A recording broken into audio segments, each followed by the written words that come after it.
Hello everyone, मैं मिथुन सिंह स्वागत करता हूं आप सभी का। आशा करता हूं आप सभी बहुत अच्छे होंगे। आर्मी पब्लिक स्कूल के पेडागोजी सेक्शन को बहुत डीपली आपको समझने की ज़रूरत है। बहुत ही अलग अलग तरह के वैरायटी वाले क्वेश्चन आपको यहाँ पे देखने को मिलेगा। सीटेट की तरह आसान क्वेश्चन आपको देखने को यहाँ पे नहीं मिलने वाला है। और आप लोगों से एक जो है गुजारिश है, रिक्वेस्ट है, हम्बल रिक्वेस्ट है, नीचे कमेंट करके बताइएगा कि आपका आंसर, आपने कितने क्वेश्चन का सही सही जवाब दिया, कितने स्कोर में आपको कितना मिला है। नीचे कमेंट करके ये जरूर लिखना। और 3 क्वेश्चन मैं पूछ लेता हूँ, इसका जवाब आपको करेक्टली देना है। आपको बताना है गार्डनर ने कितने इंटेलिजेंस की बात करी है। ठीक है, गार्डनर ने कितने जो है थ्योरीज के बारे में बात करा है। दूसरा सवाल आपके लिए ये रहा, आपको ये बताना है वाइगोस्की के द्वारा जो है किस थ्योरी के बारे में, जो वाइगोस्की के बारे में आप पढ़ते हो तो सबसे पहले कौन सी थ्योरी आपके माइंड में आती है। ठीक है, तीसरा सवाल है स्कीनर के द्वारा कौन सी थ्योरी दी गई थी। अगर उसके बारे में 2-3 लाइन में अगर आप डिस्क्राइब कर सकते हो तो सोने पे सुहागा हो जाएगा। नीचे चलिए कमेंट सेक्शन में आप लोगों को जवाब देना है। चलिए पहले क्वेश्चन की ओर हम लोग बढ़ते हैं। Which of the following statement describe पियाजे and Vygotsky's views on language and thought correctly. देखिए बात किसकी की जा रही है, पियाजे। किसकी बात की जा रही है, वाइगोस्की की। और इनका जो पॉइंट ऑफ व्यू था, इनका जो सोचना था लैंग्वेज और थॉट के बारे में, वो क्या था। तो देखिए पियाजे जो सोचते थे ना, उनका कहना था कि सबसे पहले थॉट आता है। पियाजे ने क्या कहा, थॉट आता है। और वाइगोस्की ने कहा कि जो लैंग्वेज है ना वो थॉट पर असर डाल देता है, कि अगर आप इंग्लिश में सोच रहे हो तो आप आंसर अलग तरह से दोगे, अगर हिंदी में सोच रहे हो, अपनी मातृभाषा में सोच रहे हो, तो आप आंसर दूसरे तरीके से दे पाओगे। तो कुल मिलाकर बात यह है कि पियाजे और वाइगोस्की का व्यूज जो है लैंग्वेज और थॉट पर बिल्कुल अलग था। पियाजे मानते थे कि थॉट ज़्यादा इंपॉर्टेंट है और वाइगोस्की मानते थे लैंग्वेज ज़्यादा इंपॉर्टेंट है। अब देखिए ऑप्शन पढ़िए और आपको जो है आंसर इसका मिल जाएगा। Both views thought as emerging from the child language, बिल्कुल नहीं, ऐसी दोनों ऑप्शन को आप कट कर दीजिए। 1 और 2 में आपको देखिए यहाँ पे दिक्कत देखने को मिलेगा। देखिए पियाजे के अकॉर्डिंग जो है थॉट पहले आता है, ये मैंने आपको बताया। और वाइगोस्की के अकॉर्डिंग जो है लैंग्वेज बहुत इंपॉर्टेंट रोल प्ले करता है थॉट के बारे में, यही मैंने आपको बताया। तो पहले सवाल का जो जवाब है वो हो जाएगा 1 नंबर। चलिए आगे बढ़ते हैं। आई होप कि आपको सारी चीजें समझ में आ रही है। दूसरा सवाल आपके सामने ये रहा। It is said that development is never ending process, which of the following defines it. अब देखिए ये जो है किसके द्वारा डिफाइन किया गया है। तो आप ऐसा समझ लो, इसका आंसर बताने से पहले मैं समझ आपको बताना चाहता हूं कि जो डेवलपमेंट है, विकास जो है ना, ये वूम से यानी कि माँ के गर्भ से लेकर टूम तक, यानी कि कब्र में भी आप चले जाओगे, कब्रिस्तान में भी चले जाओगे, तब तक आपकी जो है इस दौरान ये जो प्रोसेस है ना, तब तक आपकी डेवलपमेंट होती रहती है। चाहे वो इंटेलेक्चुअल तौर पे हो, फिजिकल तौर पे हो। फिजिकल तौर पर आप जो है एक स्टेज के बाद आपकी वृद्धि यानी कि आपका जो ग्रोथ है वो रुक जाएगा, लेकिन डेवलपमेंट हमेशा होता रहता है। यानी कि कुछ ना कुछ आप रोज सीखते रहते हो। भले आपने बीएड करा, उस समय आपके पास कुछ और नॉलेज थी, सीटेट के दौरान आपको पता चला कि चीज़ें और कितनी डिफिकल्ट हो सकती है, केवी एनवी का एग्जाम दिया आपने, आपको पता चला कि और भी आपको जानने की ज़रूरत है। तो ये क्या हो गया, वोम से टुम तक। अब देखो इसका सही जवाब क्या होगा।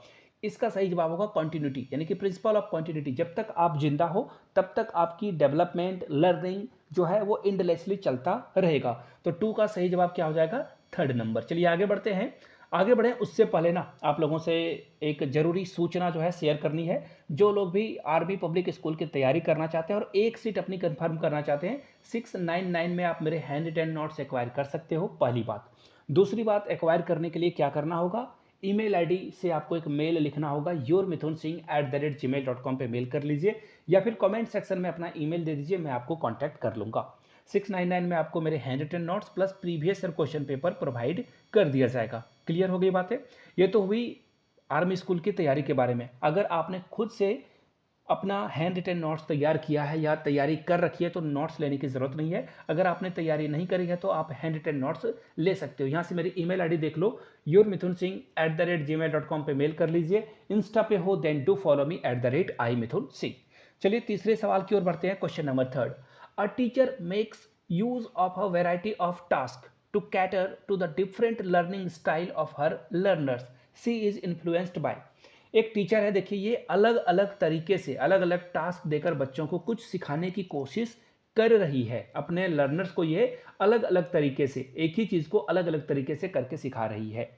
तो ये जो है, जो शिक्षिका है, टीचर है, वो किससे इन्फ्लुएंस्ड है, तो याद रखिए मैंने एक सवाल पूछा था, गार्डनर के सिद्धांत से, गार्डनर के थ्योरी से ये जो है इन्फ्लुएंस्ड है। गार्डनर ने क्या कहा था, इंटेलिजेंस एक तरह का नहीं हो सकता है कि वो कोई पढ़ने लिखने में बहुत ही बेवकूफ़ हो, लेकिन उसे जो है गाड़ी बनाने में बहुत ही इंटरेस्ट है, यानी कि वो मैकेनिकल इंजीनियर बन सकता है। अब आप बोलोगे बिना पढ़े लिखे मैकेनिकल इंजीनियर, आप अपने घर के आसपास देख लेना, बाइक साइकिल बनाने वाले एक से एक कारीगर हैं जो कि पढ़े लिखे नहीं हैं, बहुत पढ़े लिखे कारीगर भी होते हैं। घड़ी बनाने वाला कारीगर हो, तो कुल मिलाकर बात यह है कि हर इंडिविजुअल की जो पर्सनैलिटी है वो अलग अलग है, उसके इंटेलिजेंस का तरीका भी अलग अलग है। कोई जो है इंजीनियर बन जाता है, कोई बहुत अच्छा कुक है तो वो कुकिंग करता है, सेफ बन जाता है। इसी तरह से इसका जो सही आंसर होगा, तो वो अलग अलग तरीके से जो है अपने बच्चों को सिखाने की कोशिश कर रही है। वो गार्डनर के मल्टीपल इंटेलिजेंस थ्योरी से क्या है, इन्फ्लुएंस्ड है। समझ में आ गई होगी बातें। चलिए आगे बढ़ते हैं क्वेश्चन नंबर 4 की ओर। Which of the following is the first step in the scientific method of problem solving, यानी कि आपके पास कोई समस्या है, उसे सॉल्व करने का फर्स्ट स्टेप क्या होना चाहिए। तो देखिए, जब भी आपके सामने समस्या आ जाए ना, तो समस्या के बारे में अवेयरनेस या फिर उसको पहचानने, यानी कि आइडेंटिटी ऑफ अ प्रॉब्लम, ये दो ऑप्शन अगर आपके पास है तो उसी के साथ आपको बढ़ना चाहिए। यानी कि प्रॉब्लम ऑफ अवेयरनेस या फिर प्रॉब्लम ऑफ या फिर आइडेंटिटी ऑफ प्रॉब्लम, ये अगर आप कर लोगे, पहले समस्या को पहचान लोगे तभी उसके बारे में आप एक्ट कर पाओगे। पहला ऑप्शन ये होगा। अगर दूसरा स्टेप पूछा जाए तो वो होगा फॉर्मेशन ऑफ हाइपोथेसिस। तीसरा क्या होगा, इसका आप वेरिफिकेशन करोगे। उसके बाद जो है आखिरी स्टेज में जो है रिलेवेंट इंफॉर्मेशन ढूंढोगे कि इसे कैसे ठीक किया जा सकता है। ये थर्ड है। फर्स्ट ये है प्रॉब्लम को जो है अवेयरनेस या फिर उसकी आइडेंटिटी आपके पास होनी चाहिए।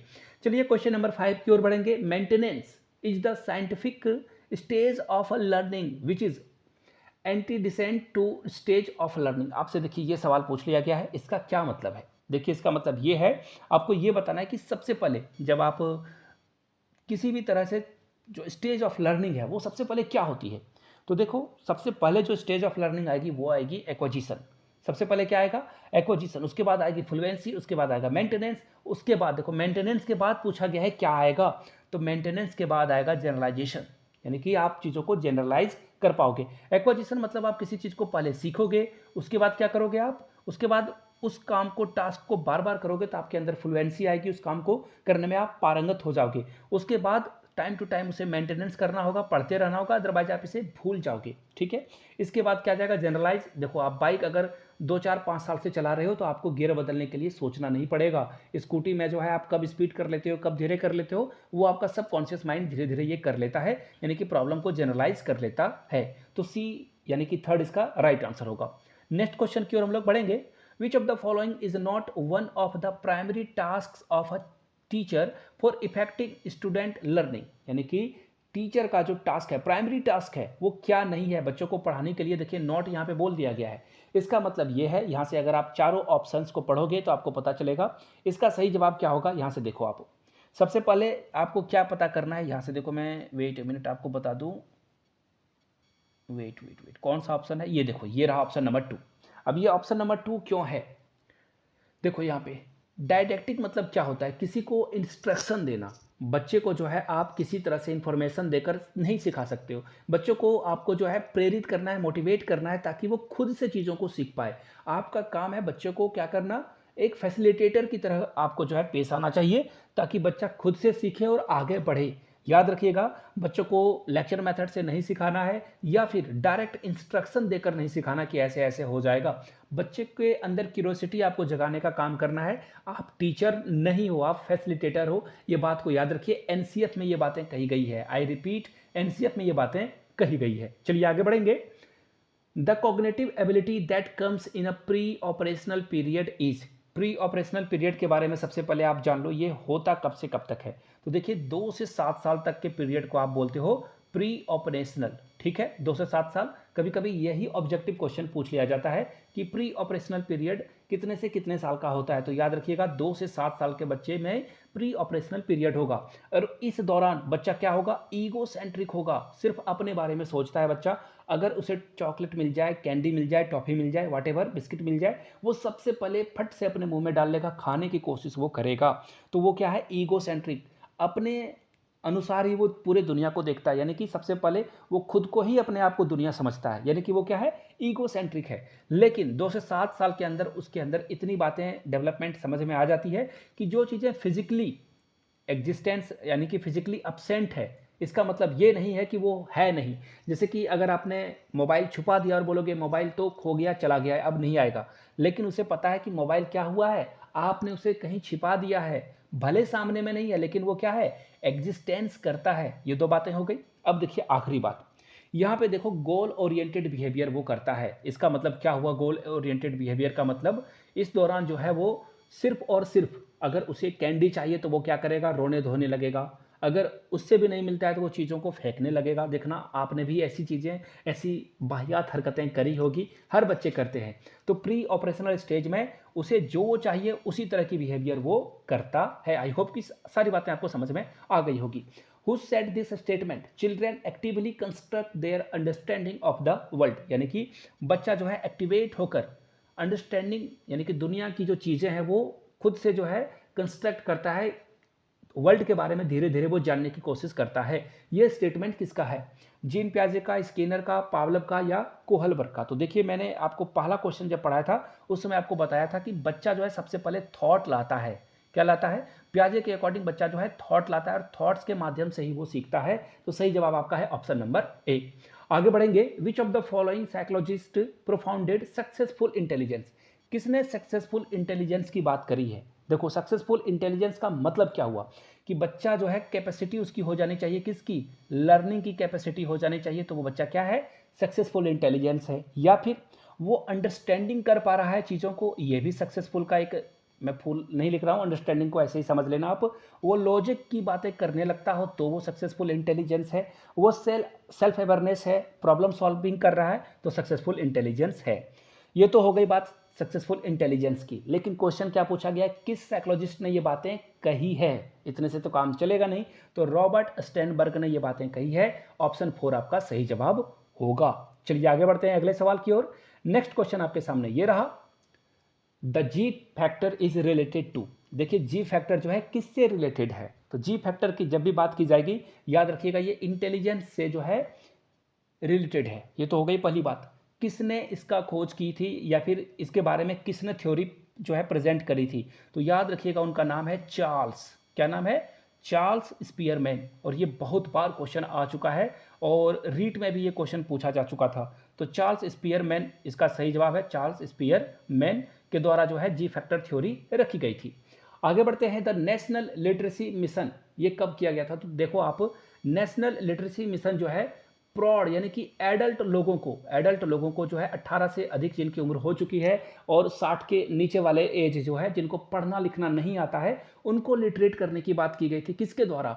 गवर्नमेंट के द्वारा। आपको याद होगा, शायद आपने देखा भी होगा कि रात में, शाम में जो है जो बड़े लोग हैं 18 से अधिक उम्र जिनकी हो चुकी है और वो पढ़े लिखे नहीं हैं, उनके लिए जो है रात में, नाइट में जो है क्लासेस चलती थी। तो वो है एडल्ट एजुकेशन से रिलेटेड था। कब ये हुआ था? 1988 में। पता नहीं आप लोगों ने देखा है या समझा है नहीं, नीचे कमेंट करके आप लोग जरूर बताना। चलिए आगे बढ़ते हैं। क्रिटिकल थिंकिंग जो है इंट्रोड्यूस किया गया था किसके द्वारा और कहाँ पे ये क्रिटिकल थिंकिंग होती है? तो देखिए आपके लेफ्ट ब्रेन में। कहाँ होता है ये? लेफ्ट ब्रेन में, जहाँ पे रीडिंग, जहाँ पे थिंकिंग, ये सारी चीज़ें वहीं होती है। लर्निंग ये भी आपको लेफ्ट ब्रेन में ही देखने को मिलेगा। स्पीच भी जो है लेफ्ट ब्रेन में देखने को मिलेगा। इमोशनल भी जो है आपको यहीं पे देखने को मिलेगा। यहाँ पे आप लोगों से एक सवाल पूछना चाहूँगा, किस साइकोलॉजिस्ट ने कहा था कि आपके ब्रेन में ना LAD नामक एक जो है यंत्र यानी कि मशीन आपके ब्रेन में होता है? एक्चुअली ये एग्जिस्ट नहीं करता है, बट लैंग्वेज एक्विजिशन डिवाइस इसका फुल फॉर्म ये है। ये किसने कहा था? LAD और उसके बाद आप जो है साइकोलॉजिस्ट का नाम लिख देना, ठीक है। अगर आंसर किसी का नहीं आया तो अगले वीडियो में इसको मैं कवर कर लूँगा। क्रिटिकल थिंकिंग जो है कहाँ होगा? लेफ्ट ब्रेन में होगा, यानी कि 12 का थर्ड आंसर करेक्ट है। चलिए आगे बढ़ेंगे। मेंस साना इन कॉर्पस सानो, ये लैटिन प्रोवर्ब है। इसका क्या मतलब है? देखिए इसका मतलब है, हिंदी में इसे बोला जाता है, स्वस्थ मन में ही स्वस्थ शरीर का वास होता। ये मैंने क्या कर दिया, उल्टा बोल दिया, सॉरी। स्वस्थ शरीर में ही जो है स्वस्थ मन का वास होता है। यानी कि अगर आपकी बॉडी हेल्दी नहीं है, अच्छी नहीं है, फिट नहीं हो आप, तो आपके अंदर विचार भी नेगेटिव ही आएंगे। अगर आप जंक फूड खा रहे हो तो आपको सोने का मन करेगा और आलस कि जो है यानी कि प्रोक्रास्टिनेशन आपके अंदर आएगा, आप आलस करोगे, ये काम को कल करने के फेर में रहोगे। इसी तरह से अगर आप हरी साग सब्जी दूध वगैरह लोगे, प्रोटीन लोगे, प्रोटीन कहाँ मिलेगा आपको, मीट अंडा या फिश लोगे, तो आपके अंदर क्या आएगा, आपकी बॉडी हेल्दी रहेगी और आप जो है अच्छे चीज़ों को यूटिलाइज कर पाओगे, अच्छे से चीज़ों को समझ पाओगे। सही आंसर क्या हो जाएगा, a healthy body in a healthy mind. नहीं, हेल्दी माइंड जो होगा वो हेल्दी बॉडी में होगा, इसका third answer I mean fourth answer correct होगा। चलिए आगे बढ़ते हैं अगले सवाल की ओर। The focus of methods of teaching is on the child in society and his activities there in rather than the book. इस मेथड का क्या मतलब है? देखो, इस सबसे पहले क्वेश्चन आप समझ लो, टीचिंग जो है ना सिर्फ आपको बुक के माध्यम से नहीं करानी है, ठीक है। इससे अच्छा तरीका क्या है, बच्चों को आप ना उसके आसपास के एक्टिविटी में इन्वॉल्व करना है आपको। जैसे कि अगर आप ईवीएस पढ़ा रहे हो, पेड़ पौधे के बारे में पढ़ा रहे हो, आप क्या करो, क्लास के आसपास अगर कोई पेड़ है तो बच्चों को वहाँ ले जाइए और वहाँ से रियल टाइम में जो है चीज़ों को सिखाने की कोशिश करो कि ये रूट है, ये स्टीम है, ये जो है यहाँ से जो है रूट से जो है ये पानी को लेता है या फिर जो मिनरल्स हैं वो लेता है। तो इन चीज़ों को आप जो है नेचुरली पढ़ा सकते हो, तरीके से पढ़ा सकते हो। यानी कि इसे क्या कहा जाता है, इस प्रोसेस को क्या कहा जाता है, इसे कहा जाता है प्रोमैटिक। यहाँ देख लो, ये ऑप्शन 4 है, प्रोग्मेटिक मेथड। इसके दौरान आप क्या करते हो, रियल वर्ल्ड से, देखिए एनसीएफ में ना रियल चीज़ों को जो डेली लाइफ से रिलेटेड है, जो आप डेली टू डेली लाइफ में देखते हो चीज़ों को, उसी चीज़ों से जो है रिलेट करके बच्चों को पढ़ाने की बात कही गई है। इसका आंसर 4 होगा। बहुत ही अच्छा सवाल था ये। आगे देखिए, which one is not the type of lesson plans on the basic of objective. देखिए, ऑब्जेक्टिव्स की अगर मैं बात करूं तो लेसन प्लान का कौन सा ऑब्जेक्टिव नहीं है, ये टाइप नहीं होना चाहिए। तो देखिए इसका सही जवाब है माइक्रो लेसन प्लान।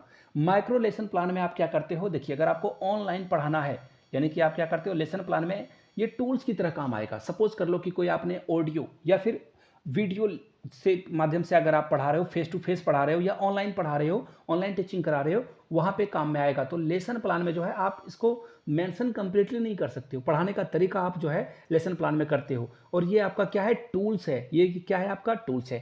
चलिए आगे बढ़ते हैं, यानी कि इसका सही जवाब क्या होगा, माइक्रो लेसन प्लान।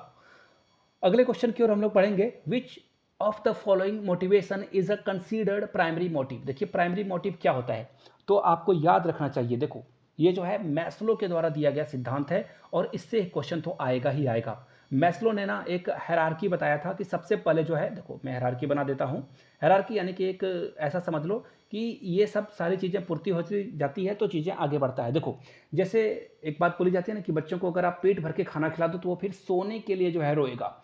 कुल मिलाकर बात यह है कि सबसे पहले जो नीड्स होती है उसको जो है उसकी ज़रूरत होती है। सबसे पहले नीड्स में क्या आएगा, नीड्स में आपको देखिए देखने को मिलेगा फूड, आपको खाना भी चाहिए, वाटर भी चाहिए, पानी की भी ज़रूरत है, आपको रेस्ट की भी ज़रूरत है, सोने की भी ज़रूरत है, जितना खाने की ज़रूरत है उतना रेस्ट की भी ज़रूरत है। अगर ये सारे कंप्लीट हो जाए तो आप फिर सोचोगे कि कहाँ सोया जाए जहाँ मच्छर ना काटे, जहाँ पे बिच्छू या फिर सांप नहीं आपको देखने को मिल जाए, तो आप सिक्योरिटी के बारे में सोचना शुरू करोगे। उसके बाद जो है आप अपने दोस्त के बारे में सोचना शुरू करोगे कि उसने खाना खाया या नहीं, उसने पढ़ाई करी कि नहीं। यानी कि इसके बाद जो है अगला रिलेशन क्या होगा, रिलेशन बनाने की होगी। इसी के बाद जो है और भी चीज़ें आती है। तो अब देखिए यहाँ पे पूछा क्या गया है, आपसे आपसे पूछा गया है कि प्राइमरी मोटिव्स क्या होता है।